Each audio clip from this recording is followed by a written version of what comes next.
உரைத்தனன் தன்னை நன்றாய் தமிழ் செய்யுமாறு என்று ஒரு நல்ல வேள்வியை நடத்தி கொண்டிருக்கிற அறநருளை சார்ந்த அத்தனை அன்பர்களுக்கும் வாழையடி வாழை என வந்த தமிழ் திருக்கூட்ட மரபு என்று சொல்வார்கள். அதே போல ஒரு பெரும் கூட்டமாக சைவ அடியார்கள் திருக்கூட்டமாக விளங்கக்கூடிய உங்கள் அத்தனை பேருடைய பொன்னார் திருவடிகளுக்கும் என்னுடைய பணிவான வணக்கத்தினை விண்ணப்பம் செய்கின்றேன். ஒரு சிறந்த சபை, ஒரு சக்தி வாய்ந்த மேடை, பெருமையான பெருமக்கள் எல்லாம் வீற்றிருக்கக்கூடிய இந்த மேடை ஏதோ சொல்லணும்.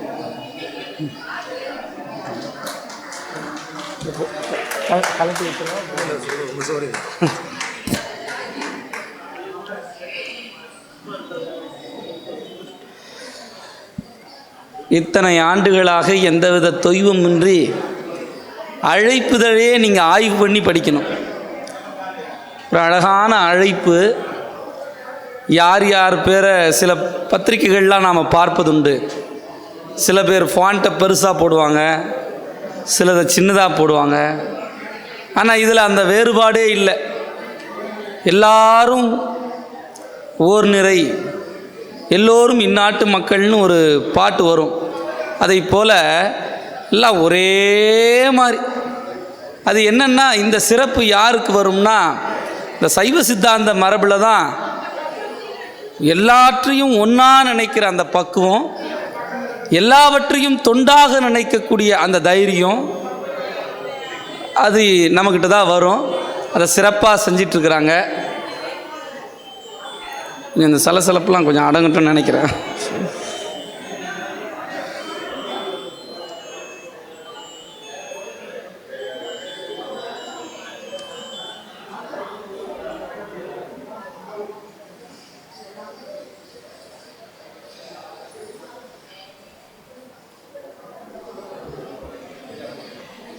ரொம்ப அழகான மேடை பாருங்கள். முன்னாடி நம்முடைய பன்னிசை பேராசான் பத்மஸ்ரீ திருத்தணி சாமிநாதன் ஐயா அவர்கள் பாடுகிற போது, இன்னும் கொஞ்சம் பாட மாட்டாரா, இன்னும் கொஞ்ச நேரம் பாட மாட்டாரா என்ற ஏக்கம் எல்லார் மனசுலையும் எழுந்தது. உங்களுக்கெல்லாம் அந்த ஏக்கம் இருக்கலாம். அடுத்து பேச வந்த எனக்குமே அந்த ஏக்கம் இருந்ததுன்னு சொன்னால் அவங்களுடைய பெருமை என்ன சொல்லி மகிழ்கிறது. பத்மஸ்ரீ விருது வாங்கிட்டாங்க, விருதை பெற்றுட்டாங்க. விருதை இந்திய அரசு அவருக்கு உவந்து தந்து மகிழ்ந்திருக்கிறது. அவங்ககிட்ட கேட்டால் என்ன தெரியுமா சொல்லுவாங்க? இது நமக்கு இல்லைப்பா, திருமுறைக்கு அப்படின்னு சொல்லுவாங்க. உங்கள் கரவொலி அதை உறுதிப்படுத்தணும்னு நினைக்கிறேன். ரொம்ப பெரியவங்க அவங்க இருக்கிற இந்த மேடையில், அவங்க பன்னெடுங்காலமாக தொண்டாற்றிய இந்த மேடையில் அடியேனுக்கும் இந்த மாதிரியான ஒரு வாய்ப்பு கிடைத்தது எண்ணி ரொம்ப பெருமகிழ்ச்சி அடைகிறேன். எனக்கு கொடுத்துருக்கிற நாயன்மார்கள் திருமூல நாயனார், அதை தொடர்ந்து தண்டியடிகள் நாயனாரை கொடுத்து நாம் சிந்திக்க இருக்கிறோம். இங்கே இருக்கக்கூடிய பெருமக்கள் அனைவருக்குமே இந்த நாயன்மார் கதெல்லாம் நல்லா தெரியும். சேக்கிழார் என்ன நுட்பங்களெல்லாம் கையாண்டிருக்கிறாருன்னு சில செய்திகளை நான் திரட்டிக்கிட்டு வந்திருக்கிறேன். இன்னும் என்ன சொல்ல போனோம்னா, இந்த அவையில் பெரிய நமக்கு அறிந்தவர்கள் தெரிந்தவர்கள்லாம் இருந்தாலும் கூட, போற்றுதற்குரிய சென்னை கம்மன் கழகத்தின் துணை செயலாளர்களில் ஒருவராக விளங்கக்கூடிய வழக்கறிஞர் பாலசீனிவாசன் அவர்கள் இந்த விழாவுக்கு வந்திருக்கிறார். நாங்கள்லாம் பள்ளி கல்லூரி அந்த காலகட்டம் தொட்டே அவரை பார்த்துக்கிட்டு வரோம். அவங்க தான் அடிக்கடி சொல்லுவாங்க, மேடைக்கு போகிறதுக்கு முன்னாடி தயார் பண்ணணும், அதை எழுதணும், அதை ஆவணப்படுத்தணும், அழகாக பேசணும்னு சொல்லுவாங்க. அதனால் நான் என்ன பண்ணுறது, இப்போ சில மேடைகளுக்கெல்லாம் போகிறதுக்கு முன்னாடி எழுதுறது. இப்போ நல்ல நவீன வசதிகள்லாம் வந்துருச்சு பாருங்கள். நம்ம பேசினாலே டைப் ஆகிடுது. அதனால் தட்டச்சு பண்ணி அழகாக பிரிண்ட் அவுட்டு எடுத்து வச்சுக்கிட்டேன். எங்களுக்கெல்லாம் ஒரு ஆதர்சனமாக சென்னையில் இருக்கிறவங்க செம்பதிப்பு செம்மல் தமிழவேல் சிவாலயம் ஜே மோகன் ஐயா அவர்கள். ரொம்ப பெருந்தகையாளர். நான் கூட அடிக்கடி மேடைகளில் சொல்கிறது உண்டு, வேலுண்டு வினையில்லை மயிலுண்டு பயமில்லைன்னு சொல்லுவாங்க. நாங்கள் அதை மாற்றி தமிழ வேலுண்டு எங்களுக்கு வினை இல்லை, சிவாலயம் உண்டு பயமில்லைன்னு சொல்லணும்னு சொல்லுவேன். எங்களை எல்லாம் ஆதரித்து நல்ல வகையில் சிவசிந்தனையோடு எங்களை நடமாட வைக்கக்கூடிய சிவாலயம் ஐயா அவர்கள் ஏற்பாட்டில் தொடர் விரிவுரை அரங்கும் ஒவ்வொரு நாளும் நிகழ்ந்து கொண்டிருக்கிறது. நேற்று ஒருவர் பேசினார், அதற்கு முன்பாக ஒரு நண்பர் பேசினார். இன்றைக்கு 3ஆம் நாள் நிகழ்விலே நான் பேச இருக்கிறேன்.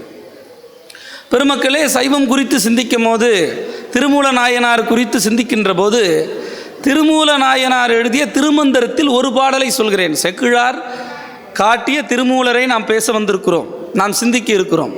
ஆனால் ஒரு பாடல் இந்த நேரத்தில் அது சிறப்பானதாக பொருத்தமானதாக இருக்கும் என்று எண்ணுகிறேன். சில நாட்களாக சமூக ஊடகங்களில் ஒரு செய்தி பரிமாறிக்கொண்டே இருக்கின்றது. என்னன்னா, ஒரு புனிதமான தீர்த்தத்தில் ஒருவர் பாலை கொண்டு விடுறார். அந்த வீடியோ யாருன்னா பார்த்துருக்கீங்களா தெரியல, பெரும்பாலும் இங்கே சிலர் பார்த்துருக்க கூடும் என்று நினைக்கின்றேன்.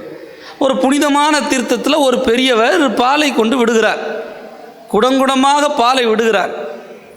ஆனால் அங்கு இருக்கிற ஒரு வறியவள், வசதியற்ற ஒருவர், அந்த பாலுக்கு ஏங்கக்கூடிய சூழலில் அந்த பாலை கேட்குறாங்க. ஆனால் அவர் தரலை. அந்த பாலை தண்ணியில் ஊற்றுறாரு, அந்த தீர்த்தத்தில் ஊற்றுறாரு, அந்த நதியில் ஊற்றுறாரு.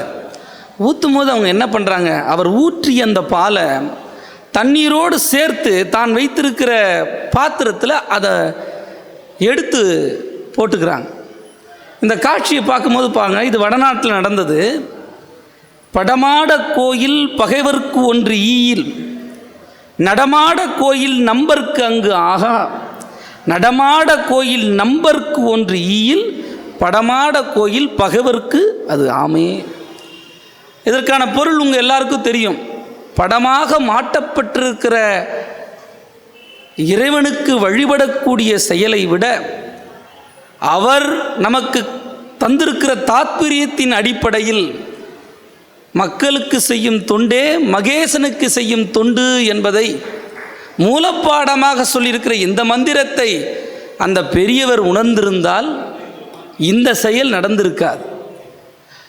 என்ன ஒரு ஆச்சரியம்னா, இந்த வீடியோ பரிமாறப்பட்ட போது இந்த பாடலும் சேர்த்து பரிமாறப்பட்டது.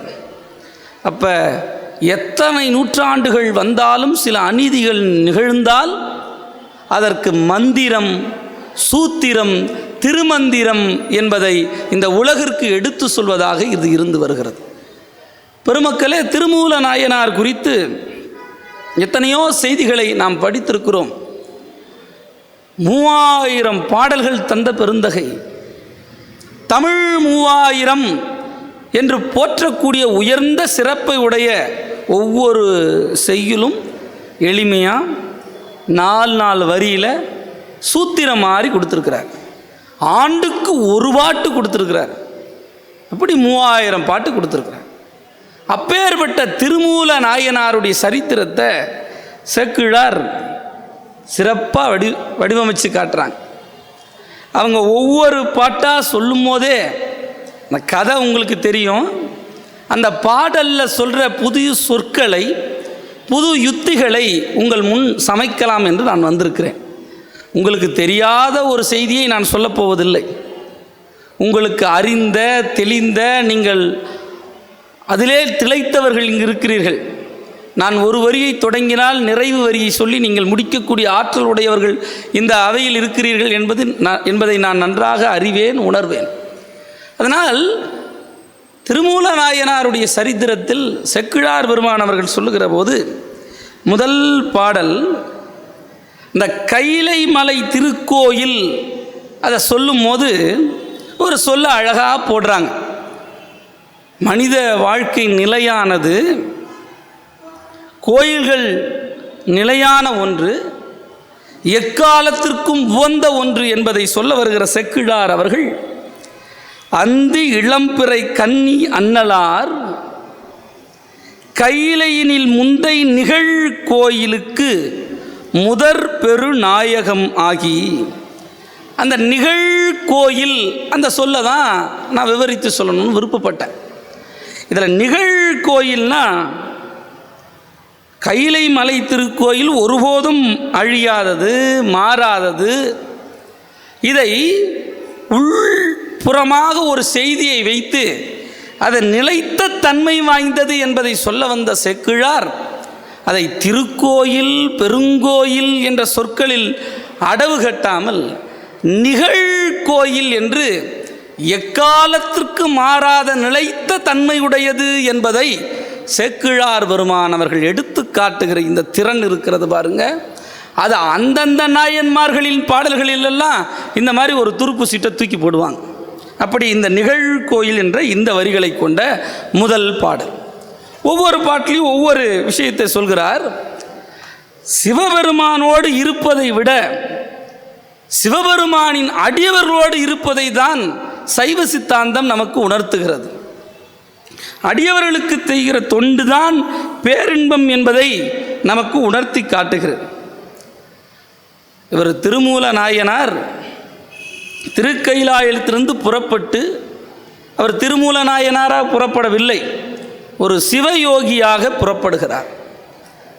அவர் சிவயோகியாக புறப்பட்டு நேபாளம் தொடங்கி திருவாவடுதுறை வரை அவருடைய பயணம் தொடர்கிறது.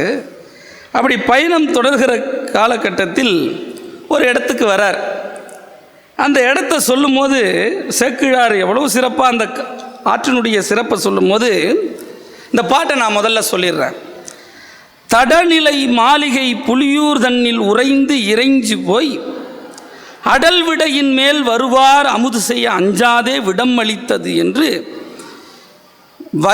கடல் வயிறு நிறையாத காவிரியின் கரை அணைந்தார்னு ஒரு பாட்டு.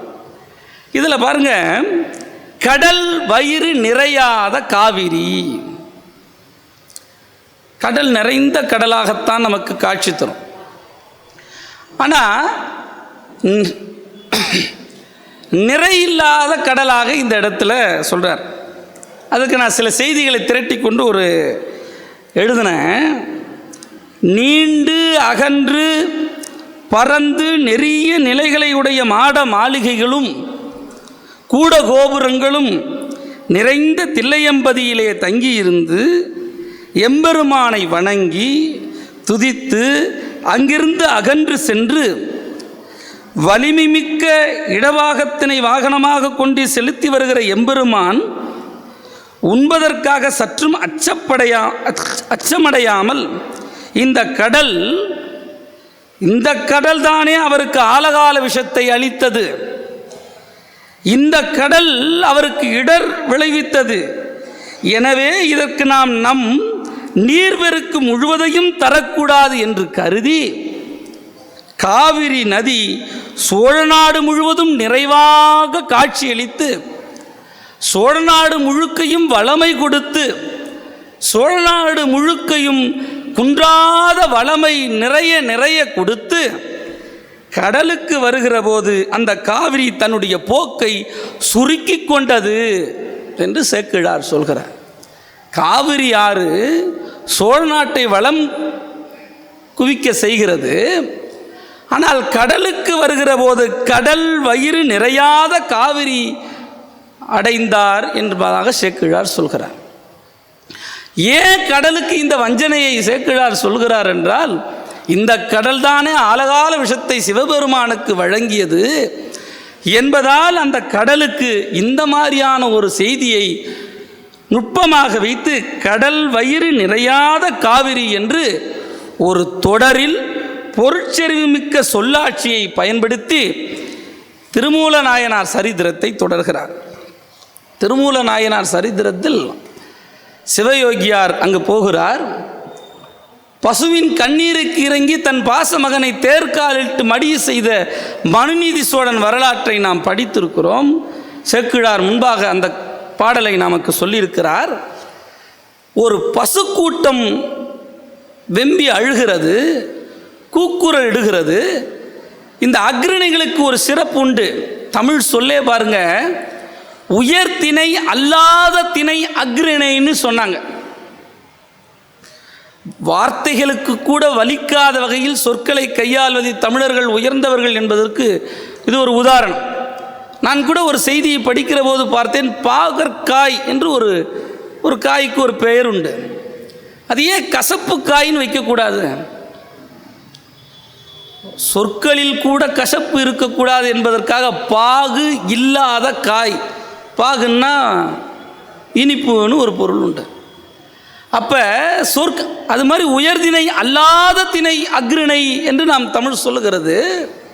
அப்படி சொல்லுகிற மாத்திரத்தில் இந்த அக்ரிணையாக இருக்கக்கூடிய அந்த பசுக்கூட்டங்கள் எல்லாம் வெம்பி அழுகிறது, ஓலமிடுகிறது.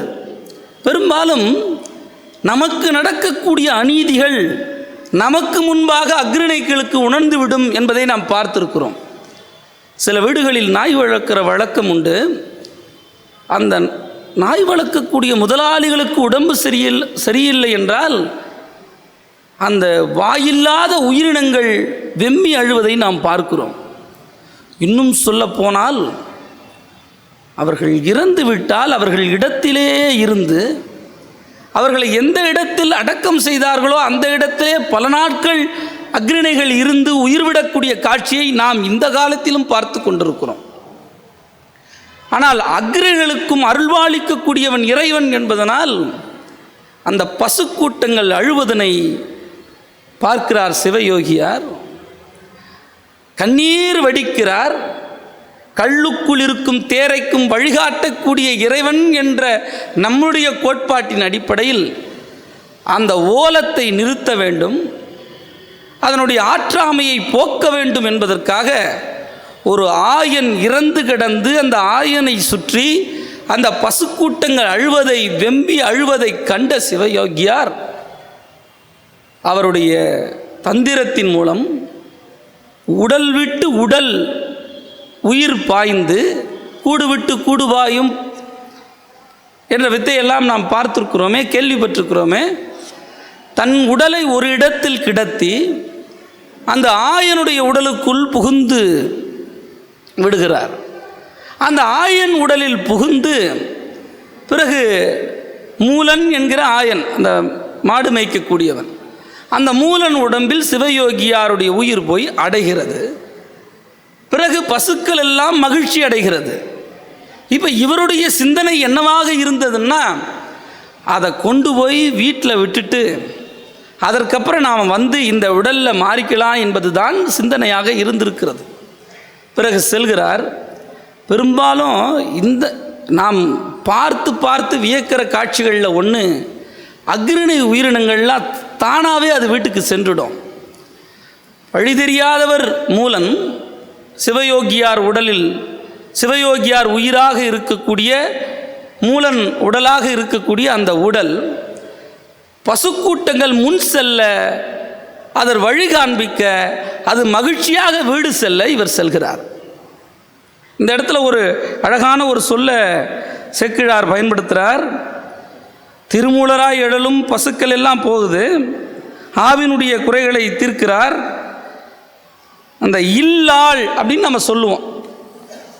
பெண்ணை, இல்லற வாழ்க்கை நடத்தக்கூடிய பெண்ணை இல்லாள் அப்படின்னு சொல்கிறது வழக்கம் உண்டு. அதற்கு எதிர்பதமாக இருக்கக்கூடிய ஆணை இல்லான் அப்படின்னு ஒரு சொல்ல பயன்படுத்துகிறார் செக்கிழார். வேறு எங்கேயும் வேறு எந்த இலக்கியமோ இதை மேற்கோள் காட்டினதோ இதுக்கு முன்னாடி சூத்திரமோ இல்லை. இல்லான் என்பதற்கு மூலன் இல்லால் பார்க்கிறா, எல்லா பசுக்கூட்டங்கள் போகுது, தொட முயற்சி பண்ணுறா, என்னை தொடாதன் தட்டி தவிர்க்கிறான். பிறகு நான் உன்னுடைய கணவன் இல்லை, உன் இல்லான் இல்லை என்று சொல்கிறார். இந்த சொல்லு ரொம்ப புதுமையான சொற்களில் ஒன்றா நான் பார்த்ததில் படித்ததில் இதை எடுத்து சொல்கிறேன். அந்த பாட்டை சொல்கிறேன். இல்லாளன் இயல்பு வேறானாமை கண்டு, இல்லாளன் இயல்பு வேறானமை கண்டு உள்ளம் துதிக்கிறாள். பசுமாடு மேய்க்க போனியே, உனக்கு அந்த இடத்துல பேகி பிடிச்சிடுச்சா என்னன்னு தெரியலன்னு சொல்லி, என் கணவன் முன்ன மாதிரி இல்லை, அவனுடைய சூழல் மாறி போச்சு, எல்லாரும் வந்து என்னன்னு கேளுங்கன்னு சொல்லி ஊரார கூட்டுற.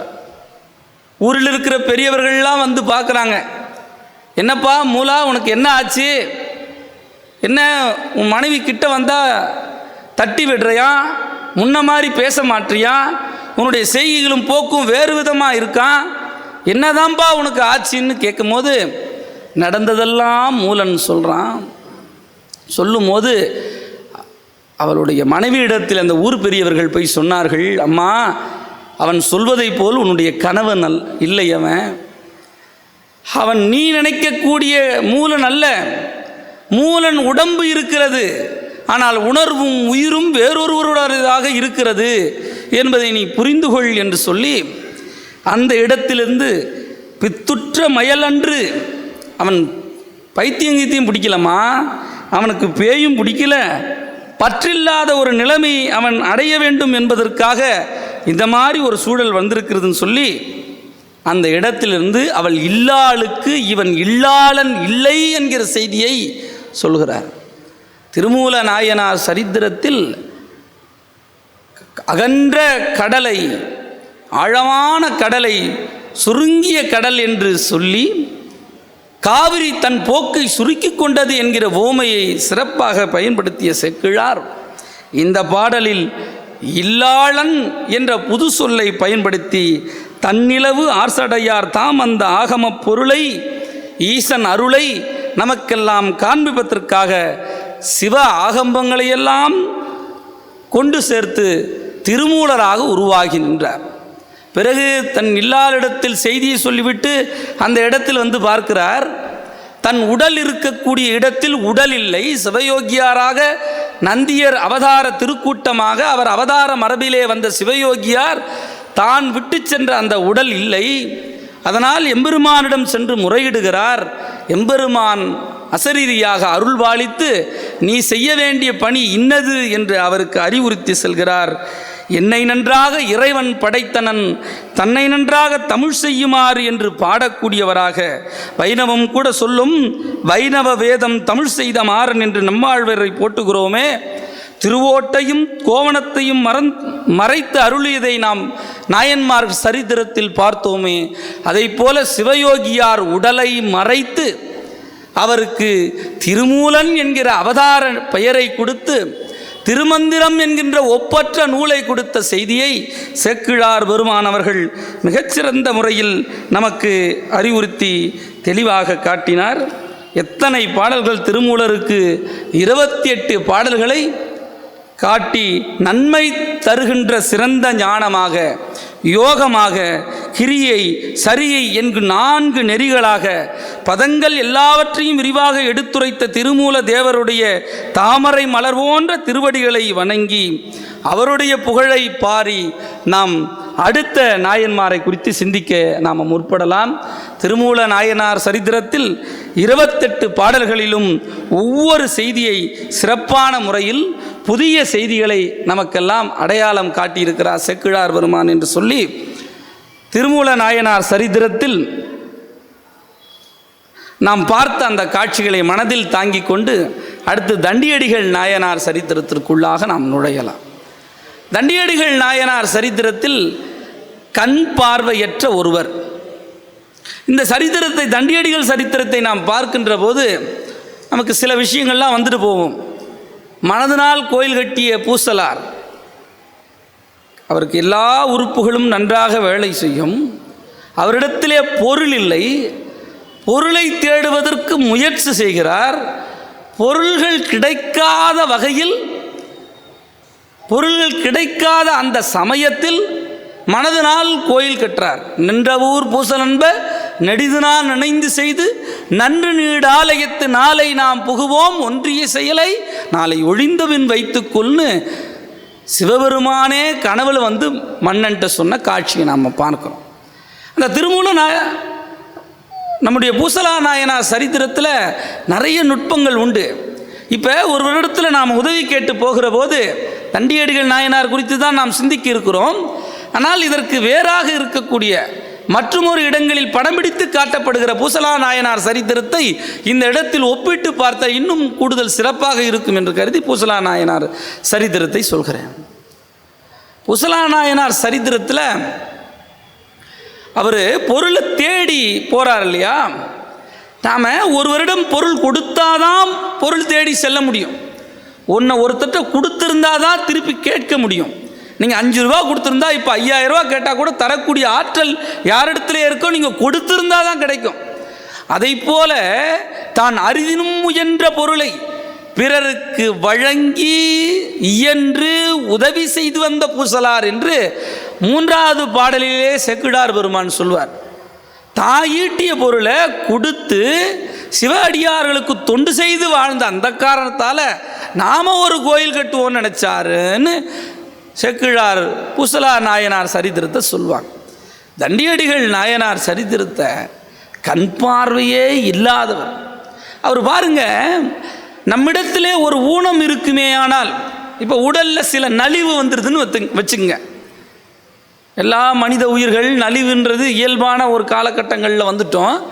ஒரு சின்ன நலிவு வந்துட்டா கூட கடவுளைகிட்ட முறையிடுறோம். என்ன பாவி இப்படி பண்ணிட்டியேன்னு கேட்குறோம். நாம் அடிக்கடி நொந்துகிறோம். ஆனால் பிறவியிலே கண் பார்வை இல்லாதவரான பிறவி குருடரான தண்டியடிகள் என்ன சொல்கிறாருன்னா, நல்ல வேளை என்னை தினந்தோறும் ஆலயத்திற்கு வந்து வழிபாடு செய்வதற்கு இடையூறாக இருக்கிற வண்ணம் வேறு எந்த குறைபாட்டையும் சிவபெருமான் எனக்கு வழங்கிடலையே. எனக்கு புற தோற்றத்தை தான் பார்க்கக்கூடிய வாய்ப்பு கிடைக்கலையே தவிர அகக்கண்ணால் எனக்கு பார்க்கக்கூடிய நல்ல வாய்ப்பை எனக்கு தந்திருக்கிறாரே சிவபெருமான்னு எண்ணி எண்ணி மகிழ்கிறாரு. இது என்னன்னா ஒரு சிறப்பு. தண்டியடிகள் நாயனார் சரித்திரத்தில் 26 பாடல்கள் சொல்கிறார் சேக்கிழார் நாயனார். அதில் சொல்லும் போது பெரும்பாலும் நாட்டமிகு தண்டிக்கும் நான் அடியேன்னு திருத்தொண்ட தொகை நமக்கு சொல்லுது. தண்டியடிகள் நாயனாரில் முதல் பாடல். இப்போ நான் சொன்னேன் இல்லையா, வார்த்தைகளுக்கு கூட வலிக்காத வகையில் சொற்களை கையாண்டதில் நாம் வல்லவர்கள்னு. இப்போ இவரை கண் இல்லாதவர்னு சொல்லணும்ல, அல்லது பிறவி குருடன்னு சொல்லணும். ஒரு நல்ல சொல்லை பயன்படுத்துகிறார் சேக்கிழார். கண் காணார்னு சொல்கிறார். என்ன வார்த்தை பாருங்க. கண் இல்லாதவர்னு சொல்லலை, அல்லது குருடர்னு சொல்லலை, கண் காணார். இது அரசாங்கம் கூட இதை கெசட்டில் வச்சுக்கிடணும், ஒரு கோரிக்கையாக கூட நம்ம சொல்லலாம் இல்லையா. கண் பார்வையற்றோர் அப்படின்னு போடுறத இப்போ கூட அதை விழி பார்வையற்றோர், அப்புறம் அகக்கண் உடையோர் அப்படிலாம் மாற்றி சொல்கிறாங்க. ஆனால் எங்கள் சேக்கிழார் கண்காணார்னு தண்டியடிகளை அடையாளப்படுத்துகிறாரு. தண்டியடிகள் திருவாரூர் பிறக்கும் பெருமை தவமுடையார். காசியில் மூழ்கினால் முக்தி, திரு அண்ணாமலையை நினைத்தாலே முக்தி, திருவாரூரில் பிறந்தாலே முக்தி. அது அப்பேற்பட்ட புகழ்மிக்க இடத்தில் பிறக்கிறார். திருவாரூரில் பிறந்து வீடு வேறும் தகுதியை பெறுகிறார். பேணுதல் என்பது மனம், மொழி, மெய் ஆகிய முக்கரணங்களால் வழிபடுதலை குறிக்கிறது. வழிபடுறதுனா என்னது? வெறுமனே கடவுளை கையெடுத்து கும்பிடுவது மட்டும் இல்லாமல் மனம், மொழி, மெய்களால் வழிபடுவதுன்னு நாம் தொடர்ந்து பார்க்குறோம், படிக்கிறோம். நாம் இந்த புறக்கண்களால் பார்ப்பதை விட அகக்கண்களால் பார்ப்பது கூடுதல் சிறப்புன்னு சொல்கிறார். ஏன்னா இறைவனை நாம் வழிபடுகிற போது இப்போ பள்ளிக்கூடங்களில் ஒரு பள்ளிக்கூட ஆசிரியராக இருக்கின்ற காரணத்தால் மாணவர்களை ஒருநிலைப்படுத்தணும்னு வச்சுங்க, முதல்ல கண்ணை மூடுங்கன்னு சொல்லுவோம். ஒரு இருண்ட உலகத்தில் இருந்து ஒரு சின்ன ஒளிக்கீற்று பிறக்கும், அதை பாருங்கன்னுவோம். கண்ணை மூடுங்க, தவம் செய்யுங்க. அப்படி தவம் செய்யும்போது உண்மையாக நீங்கள் கண்ணை மூடி தவம் செஞ்சிங்கன்னா ஒரு வெளிச்ச கீற்று பிறக்கும்னு நாம் சொல்கிறோம், தொடர்ந்து சொல்கிறோம். அப்போ புறக்கண்களால் கண்களை திறந்து சிவபெருமானுடைய முழுமையான வடிவத்தை பார்க்கின்ற புண்ணியத்தை காட்டிலும் கண்காணார் என்ற இந்த நிலையை அடைந்த புண்ணியம் அதைவிட பெரியது என்று நெடுந்தொலைவில் உள்ள தேவர்களுக்கு அறிந்து கொள்ளும்படி செயற்கரிய செயல்களை செய்து சிறந்த தொண்டை ஆற்றிய தண்டியடிகள் நாயனார் என்று முதல் பாடல்களில் தொடர்ந்து சொல்கிறார். நமச்சிவாய நற்பதத்தை தொடர்ந்து சொல்லிக்கிட்டு தன்னுடைய வாழ்க்கையை நடத்துகிறாரு. நாயன்மார் சரித்திரத்தில் பூவை தொடுத்தார் ஒரு நாயனார், முருகநாயனார். ஒவ்வொரு நாயனாரும் ஒவ்வொரு தொண்டை செஞ்சாங்க. இது பெருசா அது பெருசா அப்படின்னு நாயன்மார்கள் நாம் அந்த போட்டி வைக்கிறது இல்லை. ஏன் சைவ விழாக்களில் மட்டும்தான், பட்டி மண்டபங்களில் இந்த நாயனார் உயர்ந்தவரா அந்த நாயனார் உயர்ந்தவரா என்ற தலைப்புகள் உண்மையாக சைவம் அறிந்த பெருமக்கள் அப்படியான தலைப்புகளை கொடுப்பதில்லை. எல்லாரும் உயர்வுக்குரியவர்கள். சில பாடல்களில் சேக்கிழார் 2 பாட்டில் சில நாயன்மாரை சொல்லியிருப்பார், 1 பாட்டில் சில நாயன்மாரை சொல்கிறார்.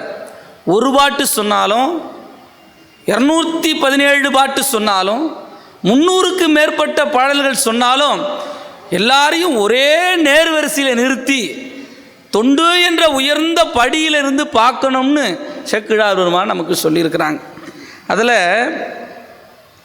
நாம் மறைக்கினும் மறக்காது நமச்சிவாய மந்திரம் எந்த நேரத்திலும் மறக்காமல் தண்டியடிகள் ஒவ்வொரு நாளும் அந்த மந்திரத்தை சொல்லிக்கிட்டே இருக்கிறார். தண்டியடிகளுடைய விருப்பப்படி குழிவாய் அதனில் குறிநட்டு கட்டும் கயிறு குளக்குளையில் அப்படின்னு ஒரு பாட்டு, 5வது பாட்டாக சேக்கிழார் பெருமான் சொல்கிறாரு. அவருடைய தொண்டை சொல்ல வர்றாரு. ஒரு பெரிய குளத்தில் பார்வை இருக்கிறவர்களே வேலை செய்யும் போது தவறி விழுறது வழக்கம். ஆனால் தவறி விழாமல் குளத்துக்கு நடுவுலையும் இல்லாமல் அதன் ஒரு பக்கத்தில் ஒரு குச்சியை நட்டு அந்த குச்சியிலிருந்து தன் காலால் தடம் பிடித்து பாதை பார்த்து கரையில் இன்னொரு குச்சியை நட்டு இதற்கு 2த்துக்கு இடையிலையும் ஒரு கயிறை கட்டி தன்னிடம் இருக்கிற அந்த பொருட்களை எல்லாம் மண்வெட்டி மண் அள்வதற்குரிய பாத்திரங்கள்லாம் சுமந்து கொண்டு குளத்தை தூர்வாரணும். இது சிவபெருமானுக்கு செய்கிற தொண்டு. கொஞ்சம் கொஞ்சமாக தூர்வாரி கொட்டிக்கிட்டு இருக்கிறார். பெரும்பாலும் நல்லது செய்கிற போது சிவசிந்தனைக்கு இடையூறாக இருப்பதே சமணர்களுடைய நோக்கமாக அந்த காலம் தொட்டே இருந்து வருகிறது. அந்த வகையில் சமணர்கள் வந்து நிற்கிறார்கள். அதை கண்காணார் தண்டியடிகள். பார்வையால் பார்த்தா தானே இவர் சமணர்னு தெரியும். ஆனால் அவங்க வந்து நிற்கிறாங்க. அவங்க குரல் கொடுக்கவே இல்லை. ஆனால் சமணர்கள் தான் நிற்கிறாங்கன்னு சொல்கிறார். எப்படி சொன்னார்? அதுக்கு பாருங்கள் என்ன பாட்டு சொல்கிறாரு. திருநீற்றின் வெம்மை வெண் திருநீர் செம்மை திருநீர் அந்த வாசம் இல்லை, சந்தன வாசம். அந்த பாட்டு நல்ல பாட்டு. சந்தன வாசம் பொழியும் அந்த வாசனை இல்லை. சைவர்களாக இருந்தால் இந்த வாசனைலாம் இருக்கும், ஆள் கிட்ட நெருங்கி வந்தா. இந்த வாசனம் இல்லை. பெரும்பாலும் சமணர்கள் அந்த காலகட்டத்தில் நீரால் தன்னை சுத்தம் செய்து கொள்கிற வழக்கம் அவங்களிடத்திலே இல்லை. நீரால் தன்னை சுத்தம் செய்து கொள்ளவில்லை என்றால் அவர்கள் பக்கத்தில் இருந்தால் என்ன இருக்கும்னு நம்ம இயல்பால் புரிஞ்சுக்கணும். இன்றைக்கி பல பேர் சமணர்கள் ஆகிட்டாங்க நம்ம ஆளுங்க. அந்த துர்நாற்றம் வீசுவதை சேக்கிழார் நாற்றம் வீசுன்னு சொல்ல, துர்நாற்றம்னு சொல்லலை, நம்ம உயர்வை சொல்லாமல் அவர்களுடைய நிலையை சொல்கிறாரு. நின்ன உடனே தண்டியடிகள் இடையூறாக நிற்கிறாங்க. அவங்க அதுக்கப்புறம் குரல் கொடுக்குறாங்க. என்னப்பா பிறகு குருடு, நீ என்ன வேலை செஞ்சிட்ருக்கிற மாதிரி குளத்து உன்னை யார் தூர்வார சொன்னான்? நீ தூர்வாரினா நீ வழிபடுற கடவுளுக்கே அது பொறுக்காது. நீ பண்ணுற செயல் சரியில்லை, தயவு செஞ்சு அதை விட்டுடு அப்படின்னு சொல்கிறாங்க. சொல்ல இவர் தொடர்ந்து அந்த பணியை செஞ்சிட்ருக்கிறார். சொன்னவன் அடுத்த வார்த்தையை போட்டான், கண்ணு தான் தெரியாதுன்னு நினச்சோம், காதும் போச்சா என்று சொல்லி அவரை ஏளனப்படுத்தினார்கள். அதற்கு பிறகும் அவருடைய தொண்டை தொடர்ந்து செஞ்சதுனால அவர் பயன்படுத்திய அந்த பாத்திரங்களை எடுத்துக்கிட்டு மண்வெட்டியெல்லாம் எடுத்துக்கிட்டு அவர் அந்த பணிக்காக வைத்திருந்த அந்த குச்சி நட்டு வச்சிருந்தது, கயிறு நட்டு வச்சிருந்தது, அதையெல்லாம் எடுத்துக்கொண்டு சென்று விடுகிறார்கள். இப்படி அந்தமில்லா அறிவுடையார் உரைப்ப கேட்ட அறிவில்லார் சிந்தித்து இந்த அறம் கேளாய் செவியும் இழந்தாயோ என்ன மந்த உணர்வும் விழிக்குருடும் கேளா செவியும் மற்ற உமக்கே இந்த உலகத்து உள்ளன என்று அன்பர் பின்னும் ஏம்புவார். நல்லா கவனிங்க. அவர்கள் வாயிலிருந்து தண்டியடிகளை விழிக்கின்ற போது குருடன் செவிடன் என்ற வார்த்தைகளை கையாண்ட செக்கிழார் தான் அவரை சொல்லுகிற போது கண்காணார் என்கிற ஒரு உயர்ந்த பதத்தை சொல்லுகிற இந்த காட்சியை நாம் பார்க்கிறோம். பிறகு அவர்கள் எள்ளி நகையாடக்கூடிய காட்சி நடக்கிறது. இப்போ அவங்க சொல்லிக்கிட்டே இருக்கிறாங்கல்ல, அவங்களுடைய காட்சிகளை சேக்கிழார் பாடலில் சொல்கிறார். சமணர்கள் என்ன மாதிரியான, இன்றைக்கு நாம் பாடி லாங்குவேஜ் சொல்கிறோம் இல்லையா, அவங்களோட உடல் மொழியை பாட்டில் சொல்கிறாரு. அந்த பாட்டு பாருங்க. அருகர் அது கேட்டு உன் தெய்வத்து அருளால் கண் நீ பெற்றாயேயானால் பெருகும் இவ்வூரினில் நாங்கள் பின்னை இருக்கிலோம். கருகு முருட்டு கைகளால் கொட்டை வாங்கி கருத்தின் வழி தருக்கை கயிறும் தரியும் உடன் பறித்தார் தங்கள் தலை பறித்தார். தங்கள் தலை பறித்தார்னா எதை சொல்கிறாங்க? ஒன்று ஒன்றா பிடுங்கி தூக்கி போடுறாங்க. தண்டியடிகள் இல்லை, அவங்கள்த. இப்போ சில பேர் கோபத்தில் இருந்தான்னா அவன் பண்ணுற சேஷ்டையெல்லாம் பார்த்தீங்கன்னா அதை பார்க்குறவனுங்களுக்கு தான் கோபம் வரும். தன்னையே வருத்திக்கிறது, தன்னை வருத்துறதுல ஒரு பலன் இருக்கணும், பயன் இருக்கணும்.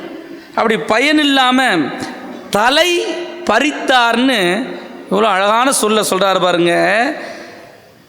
தங்கள் தலையை மழித்து கொள்ளாமல் மொட்டை அடிச்சுக்கல, ஒவ்வொரு முடியாக பார்த்து மொட்டை அடித்து கொள்ளும் சமணர்கள் உன்னுடைய தெய்வத்தின் திருவருளால் நீ மீண்டும் உன் கண் பார்வையை பெற்று விடுவாயேயானால் பெருமை மிகுந்த இந்த திருவாரூரில் நாங்கள் இருக்கவே மாட்டோம் என்று சொல்லி தங்களுடைய முரட்டு கைகளால் அவருடைய சாதனங்களை எல்லாம் பறித்து செல்லக்கூடிய காட்சிகளை நாம் பார்க்கிறோம்.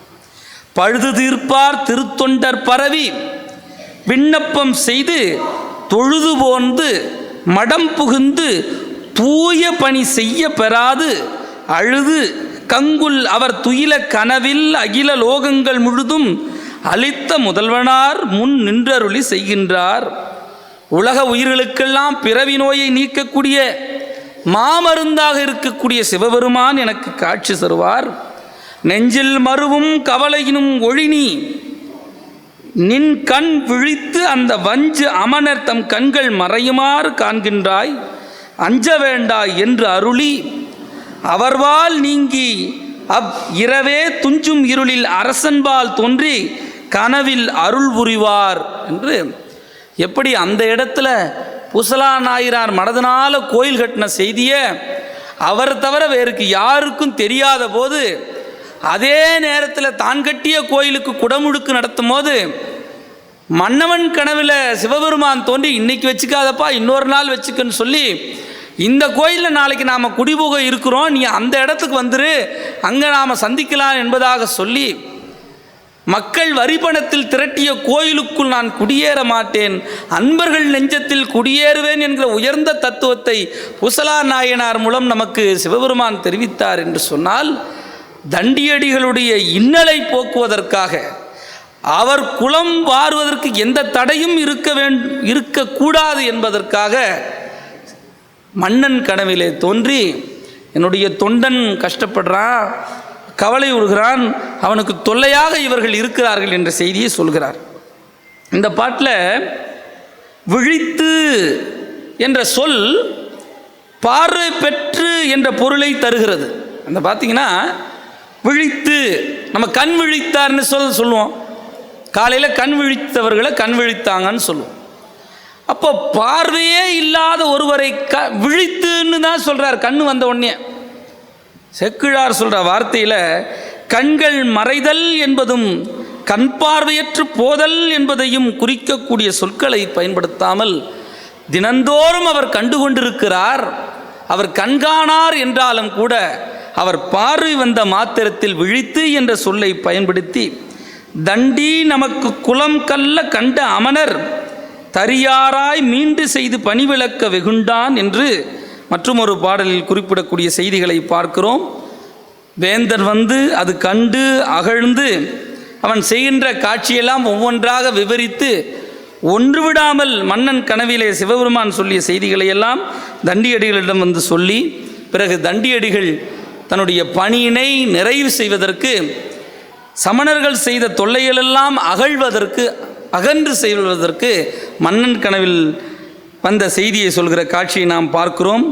கண் பார்வைக்குரிய கருமணிகள் இல்லாமலேயே, கண் பார்வை இல்லாமலேயே கயிற்றின் உதவி கொண்டு கமலாலய குலத்தை சுத்தப்படுத்தி எம்பிரானுக்கு மிகப்பெரிய தொண்டினை ஆற்றிய தண்டியடிகள் நாயனார் பிறர்க்கரிய செயற்கரிய செயலை செய்து வாழ்கின்றவர்களுக்கெல்லாம் மிகப்பெரிய பாடத்தை நமக்கு சென்று செலுத்துகிறார்.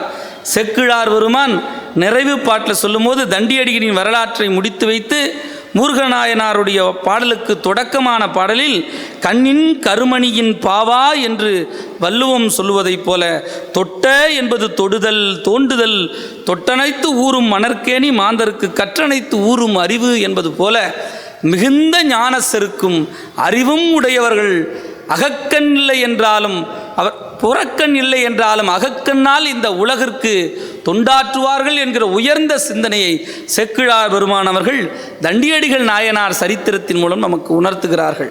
இப்படி ஒவ்வொரு சரித்திரமும் செக்கிழார் 26 பாட்டு தண்டியடிகளுக்கு, திருமூல நாயனாருக்கு 28 பாட்டு. ஒவ்வொரு பாடல்லையும் அவர் பயன்படுத்தின நுட்பங்கள், சொல்ல ஆராய்ச்சிகள் வருங்கால ஆய்வு மாணவர்களுக்கெல்லாம் பாடமாக இருக்க வேண்டியது. பெருமக்களே, இன்னொரு சிறுதொண்ட நாயனார் சரித்திரத்தில் கூட ஒரு செய்தி வரும். அதில் நிறைவாக சிவபெருமானிடம் காட்சி அளிக்கிற போது சிறுதொண்டர் அவருடைய மனைவி திருவெண்காட்டு நங்கை, அந்த ஊரை பேர் வச்சு அவங்க நங்கை. அப்புறம் அந்த பணிப்பெண்ணை சொல்லும் போது எப்படி எந்த வார்த்தையில் சொல்லுவார்னா சந்தனமாம் தாதியார்னு சொல்லுவார். ஒருத்தருடைய குணநலன்களே அவருக்கு பெருநலன்களாக இருக்கும் என்பதை உணர்ந்த செக்கிழார் பெருமான் அவர்கள் சந்தனமாம் தாதியார் அவருடைய குணத்தையே முழுமையாக சொல்லி ஒருவரை அறிமுகப்படுத்துகிறார். அப்படி திருமூல நாயனார் சரித்திரத்திலும் அதை தொடர்ச்சியாக தண்டியடிகள் நாயனார் சரித்திரத்திலும் நாம் பார்க்க வேண்டியது செய்கிற தொண்டில் வளமை, அவர்கள் காட்டிய அந்த வழியில் நெறியில் பிறழாமல் நாம் வாழக்கூடிய செய்கைகள். அகக்கண்ணோடு சிவபெருமானை வழிபட்டால் நாம் என்னவெல்லாம் அடைய விரும்புகிறோமோ அதுவெல்லாம் நிச்சயம் அடைவோம் என்பதை காதலாகி கசிந்து கண்ணீர் மல்கி ஓதுவார்தமை நன்னெறிக்கு உய்ப்பது வேதம் 4லும் மெய்ப்பொருளாவது நாதம் நாமம் நமச்சிவாயமே என்கிற ஒற்றை மந்திரத்தில் நாம் நின்று திளைப்போம். இருந்து கேட்ட உங்கள் அத்துணை பேருக்கும் பணிவான வணக்கத்தையும் நன்றிகளையும் தெரிவித்துக் கொள்கிறேன். சிறப்பான இந்த ஏற்பாட்டை செய்து ஒரு வேள்வியை தொடர்ந்து நடத்தி வரக்கூடிய எங்கள் போற்றுதற்குரிய ஐயா ஓதுவார் சாமி தண்டபாணி ஐயா அவர்களுக்கு உங்கள் கரவொலியோடு அவர்கள் நீண்ட நெடுங்காலம் வாழ்ந்து இந்த சைவத் தொண்டை தொடர்ந்து அவர்கள் செய்ய வேண்டும். அவருக்கெல்லாம் நாங்கள் உற்ற துணையாக ஒரு துரும்பாக இருந்து அவர்களுக்கு எந்த நேரத்தில் உதவுவதற்கு தயாராக இருக்கின்ற ஒரு உறுதியை இந்த மேடையில் தெரிவித்து இருந்து கேட்ட உங்கள் அத்தனை பேருக்கு உங்கள் பாதங்களை நன்றி மலர்களை சமர்ப்பித்து மகிழ்கிறேன். நன்றி, வணக்கம்.